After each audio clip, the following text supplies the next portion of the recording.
Hello, I'm Tracy with Treseysworld, and welcome to the Business Inside You podcast, the show where I bring you inspiring stories, expert insights, and practical advice to help you on your journey toward personal and professional growth. Today, I'm honored to have a truly remarkable guest, Monique J. Muhammad, author, motivational speaker, coach, breast cancer survivor, community activist, and financial advisor. Monique's story is one of resilience, transformation, and empowerment, from overcoming life's toughest battles to empowering others in their personal, financial, and community pursuits. Monique's passions for helping others shines through in everything she does. Whether you're here to be inspired, like I am, or to learn to take control of your finances, or to find hope in the face of adversity, this episode is just for you.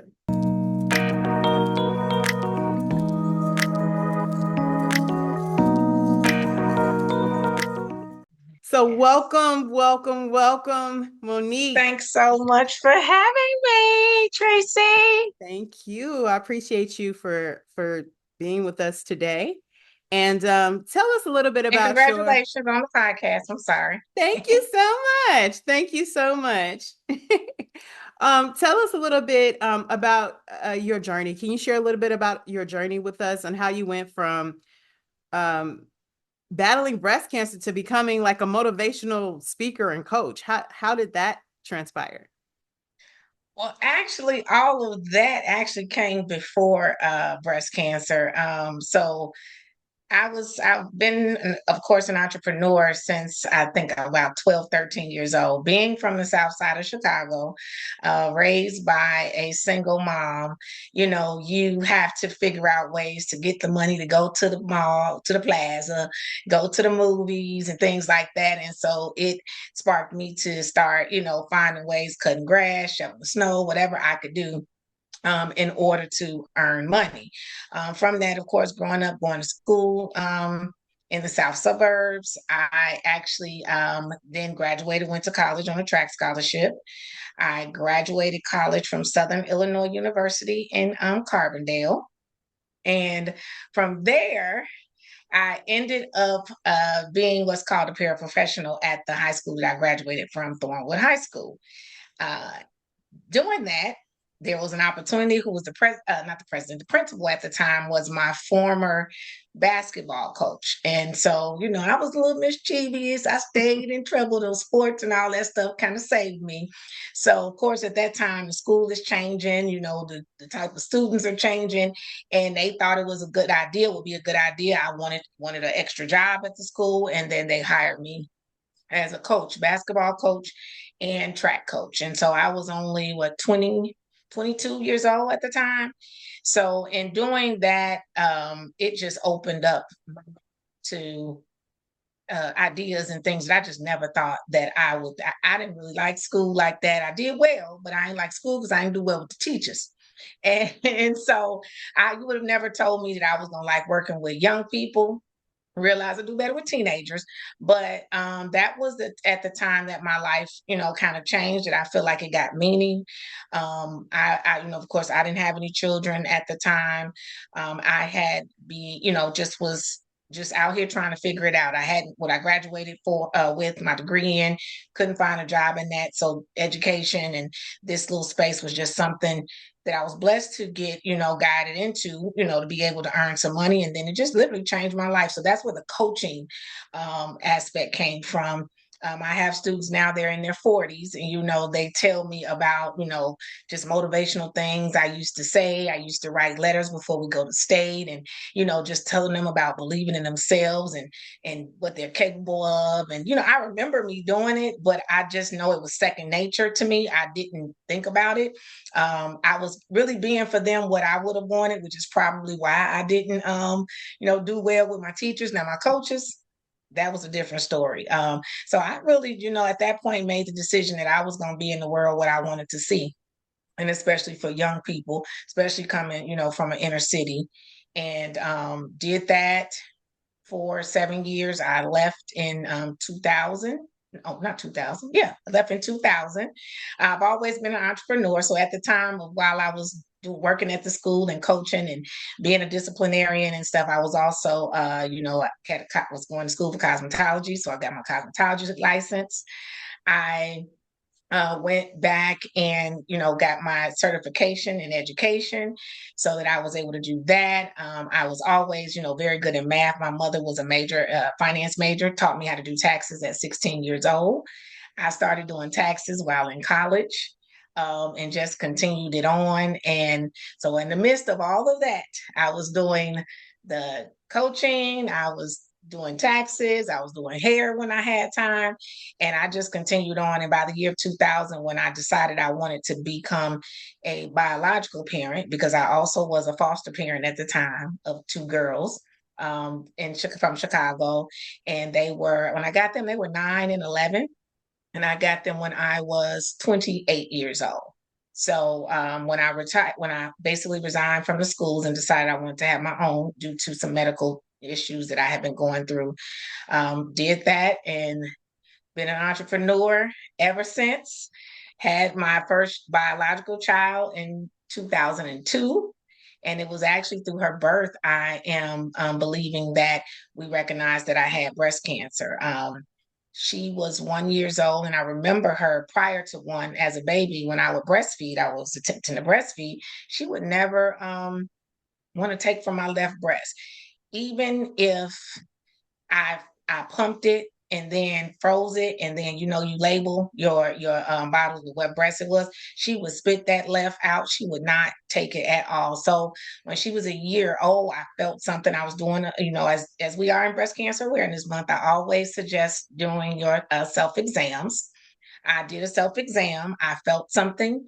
I went to my gynecologist about a month and a half later because I thought, oh, it's just some milk duct. It's something on my milk duct. I've been breastfeeding, but when she felt it, she immediately scheduled for me to get a mammogram.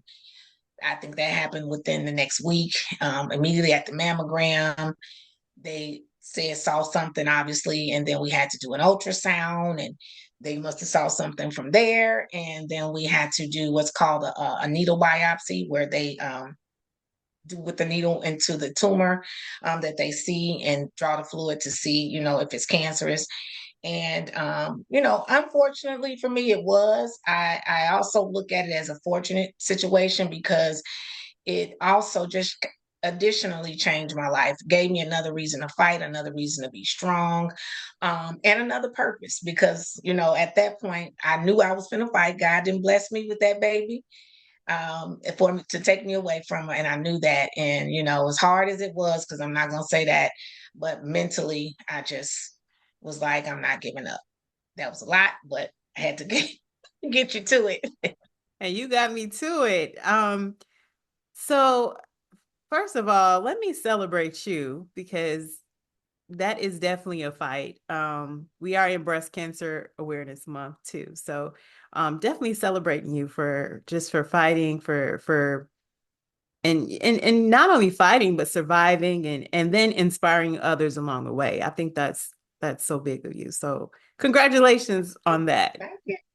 Yeah. So you mentioned your daughter was really your turning point for you with doing so many different things. So on this show, we talk a lot about the business that is inside you. And obviously from the beginning, it sounds like you kind of knew there was so much in you and there was so much that you wanted to do. But how did you decide, um, or even if, whether you have made that discovery, how did you decide to really hone in on one particular thing, or how did you decide to do multiple things at once, and how do you navigate that type of road when you have so much going on? I have always been multi-talented and multi-layered. And my mom has kind of always just kind of told me, whatever it was that I was good at, not my mom, just the people who I encountered as well, that whatever I was good at, they just always supported me going for it. And I mean, I can remember, I tell people, I crack a joke. I'm like, if you look in my high school yearbook, I'm in there like 16 times because I am what they call left and right brain strong. So I am analytical, but I'm also creative, and I never wanted to believe, as well as I don't want anybody to ever think that just because you have, many talents that you have to only hone in on one. I always say, was they say jack of all trades, and then they say master of none, but there is an additional part to that. And it's something like when you only want to be a master of one or something like that. So basically, Mhm. you can be a jack of all trades and you can master them all. Of course, you just definitely should not be going into something that you're not, I believe, not passionate about. And that you don't feel fulfills your purpose. But I believe that all of my gifts, because that's what I believe they are a part of my purpose. And I don't believe in allowing God to give you any gifts and then you not share them with the world. So for me, it's a lot, but I think I just function. I always say I got adult ADHD. I'm a child of the '70s, so they wasn't really diagnosing us with that kind of stuff. We just was kind of all over the place.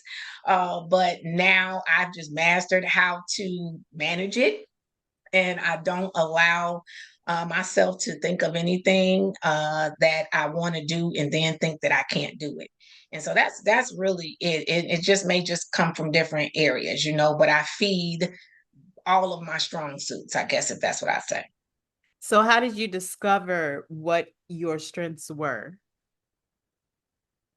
Most of them were, I think, natural gifts. Like for one, I sing, and that just born. I mean, it's in my DNA too. But when we realized that I could sing, I'm like, oh well, I want to sing everywhere I go. Anytime it's a talent show, I'm signing myself up. I'm not shy. I'm my mother's only child. I want people to see me. Hey, And then I was academically pretty smart, and so any opportunity that gave me, as far as doing well in school and what it allowed and presented me to next stuff I wanted to do. I want to go to school. I wanted to be a paralegal. Now I want to be an accountant. I'm going to go get my master's because I believe that I can. I love math. I love numbers. And then but everything else, all of it is circles right back to helping people. And I realized that helping people was my purpose when working with the kids, and it made me feel so good.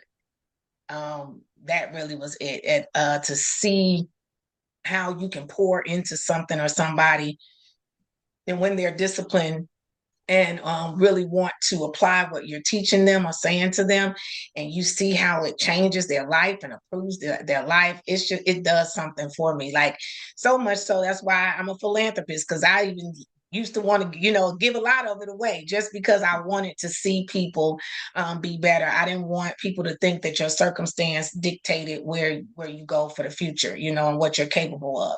Again, being from the hood, going through a whole lot as a child, and things not being easy. I just, kind of just tapped into the things that fueled me, that I was passionate about. And those things that I was passionate about definitely helped me to realize my purpose. And I just daily now just try to walk in it.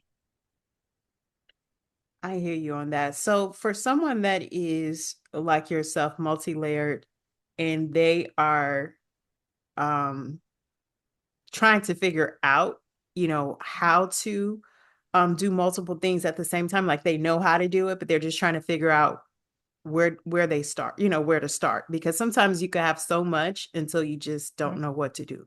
So what advice would you give that person on just how to get started in whatever it is that they find that they're passionate in? Well, I actually wrote a book called Power, Passion, Purpose, and Prayer. And in that book, I definitely delve into that and give tools. What I believe is, and what I'm learning even for myself, is you have to just take time to carve out time every day for each of those things that you want to do well at, that you want to grow in. You cannot be jumping from place to place to place. You got to give yourself a schedule. And then you have to be disciplined enough to discipline other people, right?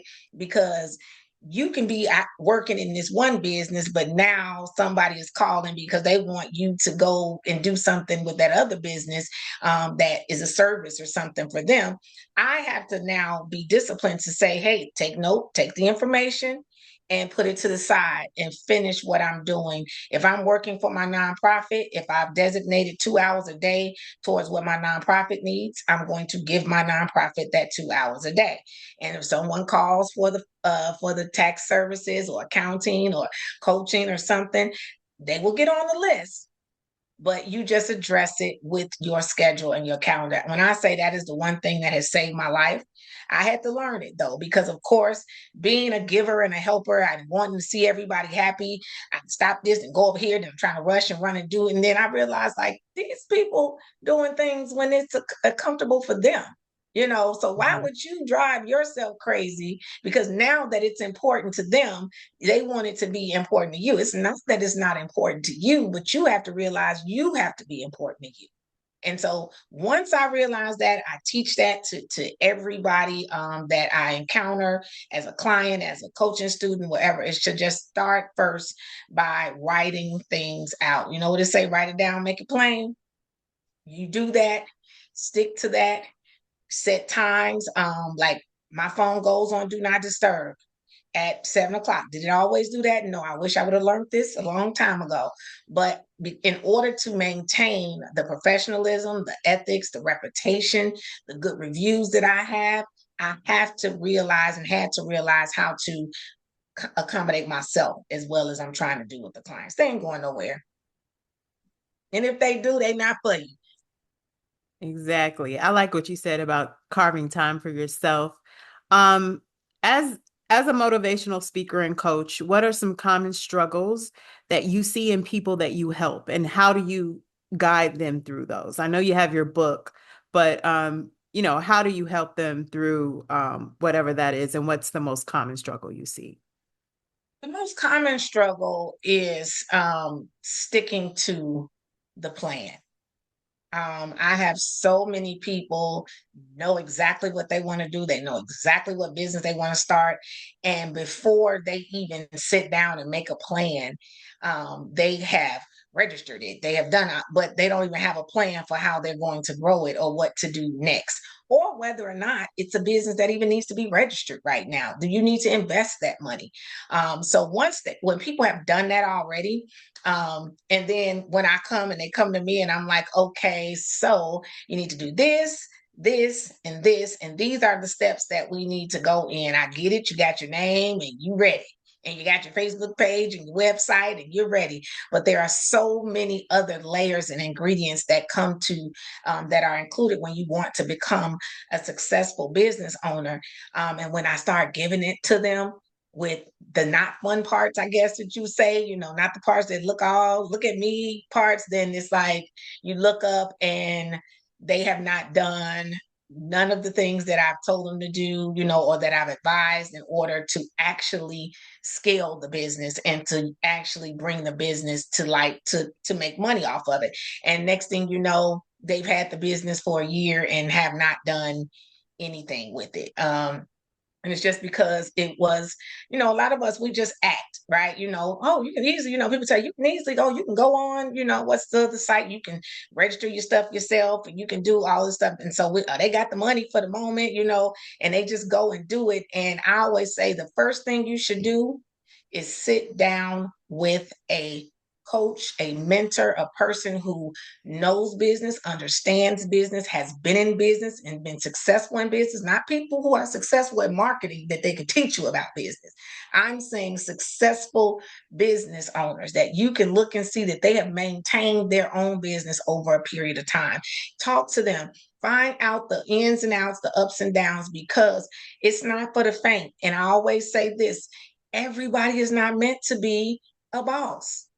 You're just not. I know that sounds hey, it looks good, it sounds good, but everybody is not meant. It takes so much to do that. And I say if everyone was meant to be a boss, we wouldn't have employees, right? I mean, there would be no need for employees. We have to truly be honest with ourselves too, and stay in our lane, because you waste your money and you really just don't have what it takes to be consistent. to be disciplined, the money that it takes to be willing to listen to other people, because that's something else that's very important. There's not one person that's successful that does not have a mentor or does not have a coach. I stay with Mass, talking of every 2 weeks to even keep me on track as much as I know. In the realm of business, I also, I'm always learning. If you're not learning, you're not growing. And so that is generally it, is sticking to the goal and just actually bringing that dream to reality in full force, not just halfway through. And can you walk us through one of the most memorable success stories you've had with a client or audience member or someone that you've helped along the way? I have a young lady. She is in Kansas. Well, she's in Kansas. She's in the Kansas City, Missouri area. Her name is Raquela. Raquela came to me, it has to be, I'm going to be honest, maybe 5 or 6 years ago, maybe a little more. She was recommended specifically just for tax preparation by one of my other clients. And when she got to talking to me, she found out that I actually doing what I do as an accountant, that I wasn't a licensed cosmetologist and had a salon and stuff. So she just told me that her dream was to walk, she wanted to leave her job and she wanted to become a salon owner, and she wanted to grow that salon, grow her brand, to basically sustain her. And she's married, but just help her to be a contributing factor in her household.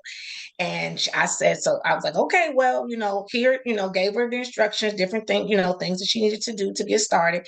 She listened, she wrote down. After she accomplished something, she told me about it and showed. And then, of course, with social media, I'm watching. So every year, I want to say it was by year 2, she was literally leaving that job.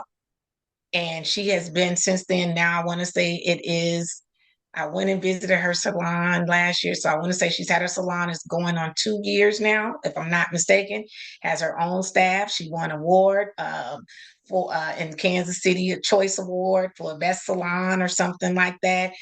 She is a content creator. She has her team. I mean, she is literally, and when it's time to do her taxes and accounting, she got her books right. She has stuff like it is, she is heaven sent. I am so proud of her.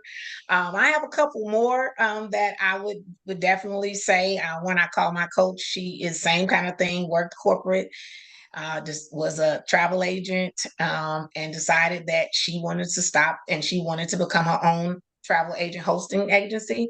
We coached her out of, to pay off her debt, to get herself in a position where she could walk away. And we had a date set, and it was a year from when we started. And a year from when we started, she was walking away from her job and building her travel agent hosting. And so, of course, for me, she supported me. I'm a travel advisor as well to a travel concierge. So I became one of her, I call her my coach now, because we started, I was her coach and now she's mine. But that has been now, I want to say 3 to 4 years she's been doing that 100%. Of course, it's up and down. It's entrepreneurialism. It's a travel industry, but she has not had to go back to corporate. She is doing well. And so, yeah, it's been those two ladies are the two that stand out the most to me. Of course, my friends and stuff, they are always with me. So I'm always, throwing seeds, and they're, constantly stepping out, and they'll tell you, like, I am like, you ain't launched that website yet. Done is better than none. It don't have to be perfect. You can perfect it as it's going, but guess what? If it's only perfect in your head, you're not gonna make no money from it.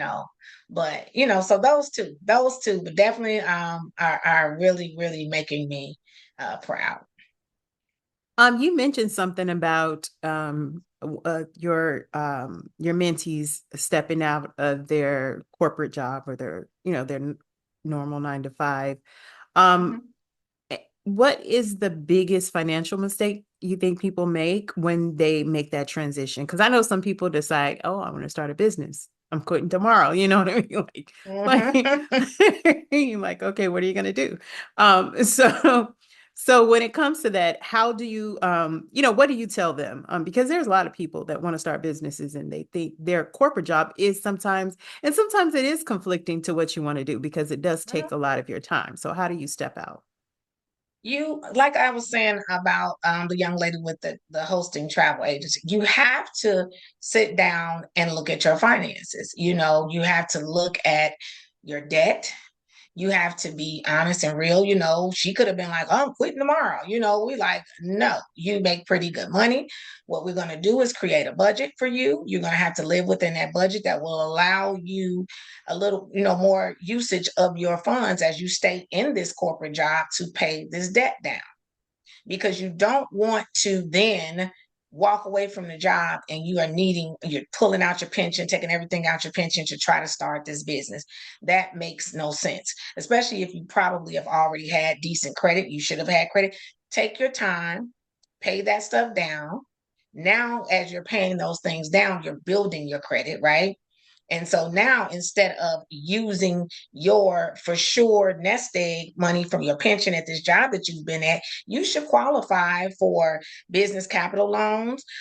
You should also be able to go and apply for grants if you have things together. If you've got with a coach and you have a business plan and you have your projected budget and all these things that lenders and grant givers want to see. So if you are able to take your time, just don't rush. I know the jobs be getting on our nerves. I was blessed that I had to have one that really didn't get on my nerve, but I understand how that is. And it's just about being patient and writing out a plan and then sticking to it, because then that's when entrepreneurialism seems like it's not as freeing as it really is. And it's generally because we don't take the time to set ourselves up right so we are able to be the best entrepreneurs that we can be, the best service providers, the best business owners that we can be. That's generally the thing that I suggest when you're wanting to walk away. Okay, that's some really good advice because I hear that all the time. Like, oh my God, I'm leaving this job tomorrow. You know what I mean? So Mm-hmm. that's some really, really good advice. So for those that are looking to be coached and be mentored, where can they find you? How can they reach out to you? I am available on all social media outlets. It's at MoniqueJeceo. Also, you can go to my website. It is Monique, MoniqueJe.com. If you go to my website, it has the links to all the stuff. But if you want to go on my socials and check out what I do, I'm always on my TikTok giving advice, giving tax tips, giving motivation. I tell people all the time, it's like they call and ask me questions and be clients, and I'm like, that's why I share my TikTok with you. Not only that, as you see right there with a finger point, I have an app on the Apple App Store as well as Google Play Store, and it's called Ask Mo Knows. It is a self-help app. It is an app that provides information in all the areas that I'm strong in. So you also can contact me through that way, see what I have to offer. But if you want quick social media, MoniqueJ.com. Just remember to put the E after the J. And then, I'm sorry, for my website. And then social is MoniqueJeceo. CEO, as I like to say, because I'm humble. It doesn't mean I'm the chief executive officer, even though I am in my business. It means choose exceptional options. And that is because I want others to do that. I work hard to do it for myself, but my goal is to push that to other people. Not, oh, I'm the boss. That's just not my personality. So I want to make sure I say what that CEO stand for. Okay, choose exceptional options. Options. You need to Mm-hmm. do you have that on t-shirt? You need to get that. You need to get some branding with that. I like that. Yeah, well, you see on my logo, it has it, and it has it under But under you the got to get name, and some then of branding. course, That's dope. I love yeah. it. Congratulations. Yeah, Yeah, yeah, that's yeah, really you're dope. right. Because I could, yeah, thank you for that. Look, and I've trademarked it and stuff to protect Let's myself. go. Do it. Do it. But Do yeah, it. you're right. Thank you so much. See what I was telling Yeah, I'll y'all? wear a hat You can with take that. That's advice. Hmm. CEO. I love it. Yeah, Well, yeah, listen, okay. congratulations on all that you do. Thank you. Thank you so much for joining and giving us some really good tips today. And whoever wants to dive deeper, just go check her out. Get your coaching on, Thank you. become prepared. She just told you have a plan. Don't come there without no plan because she just told y'all what to do. Okay, I'll so make help sure. them make a plan. I'll help them make Oh, a see, plan. They she'll just help you got to make be, a plan. You could. yeah, Okay, I like they that. just got to be ready to accomplish what it is that they say they want to do. That's right. You got to put in the work, and Yep. that's what it Faith sounds without like. works is dead. Amen. Yep. Listen, we make a living by what we get, but we make a life by what we give. Winston Churchill said that, and I believe that's what you're doing, Monique. You're Thank you. giving back with all the things that you do, all of the things. It's beautiful, and it's beautiful that you're able to touch so many different areas. And people need that right now. They're in need, Mhm. especially with the time that we're in. People are looking Mhm. to be their own bosses, or they're looking to figure out, a lot of people want to do gig work so they can be raise their kids and things like that. So Yeah. they need to know how to what, tax Right. season. They really need to know what to do. So your services are definitely needed across the board. Yes, ma'am. I'm glad. Yes, keep you busy. Right. But yeah, that was so much helpful advice and so many great tips. So you guys make sure you take heed to that. And then just know that you're not alone in this. If there's something you want to do, there are resources. So definitely Mhm. utilize the resources. Even Monique told you about resources of just tapping in and looking at the TikTok and getting tips. And there are options out there. So don't just sit down and not do anything, because there are Mhm. things available to you. Okay. So that brings us to the end of today's episode. I just want to give you a huge thanks once again for sharing your incredible journey, your wisdom, Good and job. all of your insight. I really appreciate you talking to me today. In your story, even of adversity and how you can bounce back. I'm someone who dealt with the illness as well. So I Mhm. know that Yeah, I know. the time that it takes to just Yeah. kind of rebuild yourself mentally is, Mhm. something people don't talk about, but It's a lot. it's a Yeah. lot. It can be a lot. So Mhm. I applaud you for all the work that you're doing. Listen, you guys, if you want to learn more about Monique's work, be sure to check her out at her social media links that she provided. I'll also put that in our description so that you'll have that information. And don't forget Thank to you. subscribe, no problem, and leave a review and share this episode with someone that could benefit from Monique's message of resilience, empowerment, and hope. And you know what I always say, guys, go out and be great today. Whatever it is you Yes. do, whatever it is you want to do, whatever it is you dream of doing, go out, do it, and be great today. Thank you so much for joining me. And I'll see you guys next time. Same place. All right. Bye. Bye.